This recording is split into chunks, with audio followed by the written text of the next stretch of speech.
We'll see how to find the roots of a quadratic equation as well as a cubic equation using FX991ES plus the new version of this calculator. So as we know, a quadratic equation in this calculator is of the form ax square plus bx plus c is equal to 0, where a and b are coefficient of x square and x respectively, and c is the constant, and you'll have two solutions for x which are denoted as x1 and x2, maybe in capital X1 and capital X2. So the solutions could be purely real, where you have solutions like -2 plus 3, 3.5, 4.5, -7.1, something like that. It is real. Special cases, the solutions are repetitive, or the solutions are complex conjugate, where you have the real and the imaginary part. What you have to do is, instead of solving it using the formula method or any other factorization method, you have to directly feed these coefficients a, b, c, and it will give you the values of x1 and x2.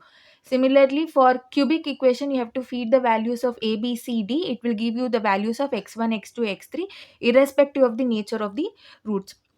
So the calculator could be in degree or radian. It doesn't make any difference, but you have to enter into the equation mode. For that, you have to press mode, and here you get eqn. Eqn stands for equation. The option is 5. Press 5. Now when you press it, you can see four options are there. The first two are for simultaneous equations, two simultaneous equations, three simultaneous equations. The last, third and fourth, last two are for quadratic and the cubic equation. So right now we are in quadratic equation, so press 3. So you have to feed the values here. We will take one or two example from the solved examples here. So for this one, the coefficient of x square a is 1, and coefficient of x, which is b, is equal to 5, and the constant is c, which is equal to 6.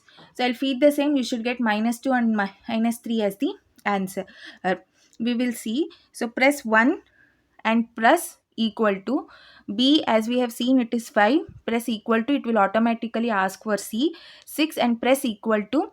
Now to see the answer, you have to press equal to one more time. So x1 is -2. In order to see the second root, x2 is equal to -2. Now suppose you want to change something, you again press equal to. So you will get 1, and for the second equation we see b is equal to -1. So you don't have to type 1 again. For here, if you want, you can type. The shortcut is use this right arrow and type b as -1, and c, and press equal to, and c is now -6. Press equal to and again equal to. X1 is 3 and x2 is -2. So again, if you want to feed the next equation, say this equation.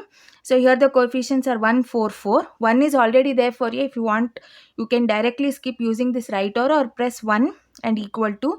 B is 4 equal to. C is also 4 equal to. Now equal to see the answer, you are getting only x, which is equal to -2, which means you have to understand that both roots are repetitive. X1 equals x2 equals -2.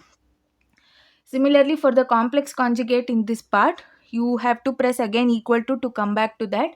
The coefficients are 2 equal to 5 equal to, c is 9 equal to, then to see the answer equal to. So you are getting x1 as -5/4 plus root of 47/4 I. That I part will be mentioned here as we have worked out. And then if you press one more time equal to, you get x2. If you want the not the fractional part, then you can use this s to d, which will give you the answer like this. So -5/4 is nothing but -1.25, and plus or minus root of 47/4 I is equal to plus or minus, here we are showing the second root, therefore it is -1.7139 I.